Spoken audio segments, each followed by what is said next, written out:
affermi au niveau de l'œuvre de la croix. En partie, je répète, parce qu'il y a plusieurs révélations derrière, en partie, c'est l'expérience de la parole de justice. Parce que peu importe ce que je fais aujourd'hui, je vais... Oh, merci. C'est une des choses que vous l'apportez. Regardez une des choses qui va faire peur aux gens. Pourquoi les gens ont souvent peur d'échouer? Une des choses, les gens ont peur. Si les gens sont seuls, les gens n'ont pas de problème avec l'échec. Quand les gens sont avec Dieu, les gens, même leur propre péché, les gens n'ont pas honte, ne sont pas dérangés quand ils sont avec le Seigneur dans le secret. Comment ça se fait que quand on est devant des hommes qui sont inférieurs à Dieu, on est gêné? C'est ça la question. Derrière, dans le secret, je dis même l'enfant consacré qui marche avec le Seigneur, dans le secret, il demande à Dieu, il se repent, il avance, il persévère. Mais devant les gens, il est gêné. Pourquoi? J'espère que c'est de Dieu.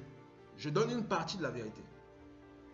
Parce que une des choses, c'est qu'il y a des choses qu'on fait des fois dans la marche pour le regard des autres, pas pour Dieu. Il y a des choses, c'est-à-dire il y a des sanctifications qu'on va mettre en place parce qu'on est dans un groupe. Ce n'est pas d'abord par rapport à Dieu. Quand Dieu va gratter, amène la profondeur, là on réalise que ce n'est pas d'abord par rapport à Dieu, c'est par rapport à une image devant les gens. Et Dieu doit traiter ça. Oui.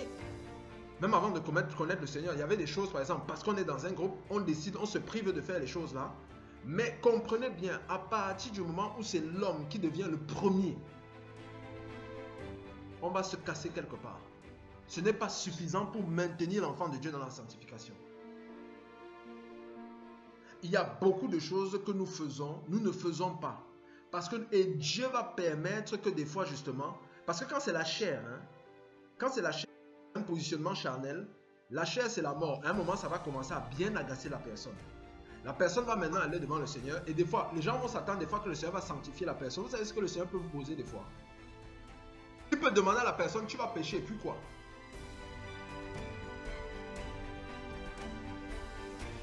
C'est des choses que quand on regarde le Seigneur, ça vient libérer là même de cette pensée-là, même de la pensée du péché. C'est genre, tu vas pécher, et puis quoi?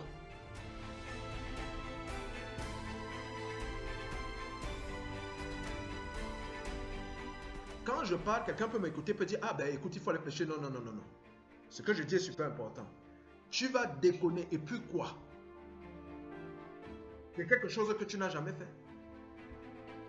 Mon fils n'est pas-il mort à la croix pour te racheter? N'est-ce pas celui qui s'occupe de ta sanctification et de ta construction? Il a déjà payé le prix. Il y aura scandale, et puis quoi? Je ne suis pas en train de dire qu'il va demander à la personne d'aller le faire, mais des fois il a besoin de casser pour ramener et faire comprendre qu'il a déjà payé le prix, il nous a donné la paix. Peu importe. Les gens vont parler de toi, et puis quoi?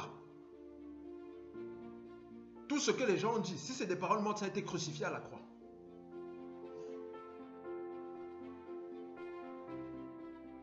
Et puis quoi?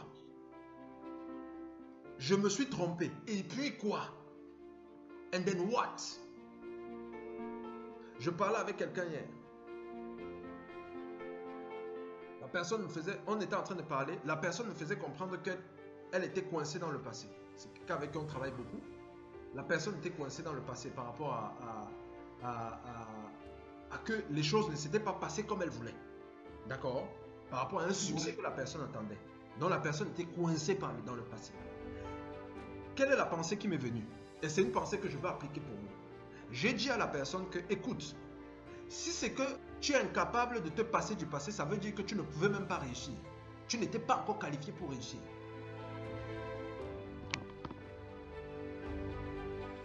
Je répète, la personne dit qu'elle aurait aimé que les choses se passent d'une certaine façon et comme les choses ne sont pas passées d'une certaine façon, d'accord?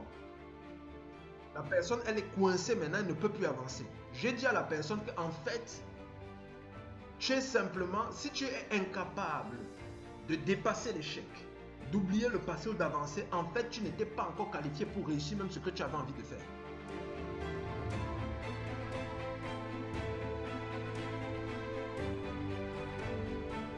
Si tu n'étais pas capable de surmonter le regard des gens, bien ce genre de choses, ou de t'en foutre de ce que les gens, c'est que tu n'étais pas encore prêt à réussir en fait. Donc, comprenez bien ce qu'on est en train de dire. Donc, le fait de rester coincé dans le passé et se dire que l'avenir finit machin, on aurait pu réussir avant, en fait, c'est une séduction. On croit que c'est comme ça qu'on raisonne, mais ce n'est pas comme ça qu'on raisonne. En gros, on est en train de dire que peut-être on était un winner, mais finalement, on n'a pas réussi. Donc peut-être, en fait, on n'était même pas un winner. Parce que ça, c'est le test justement du winner, de quelqu'un qui win, qui gagne. Et on n'arrive pas à dépasser.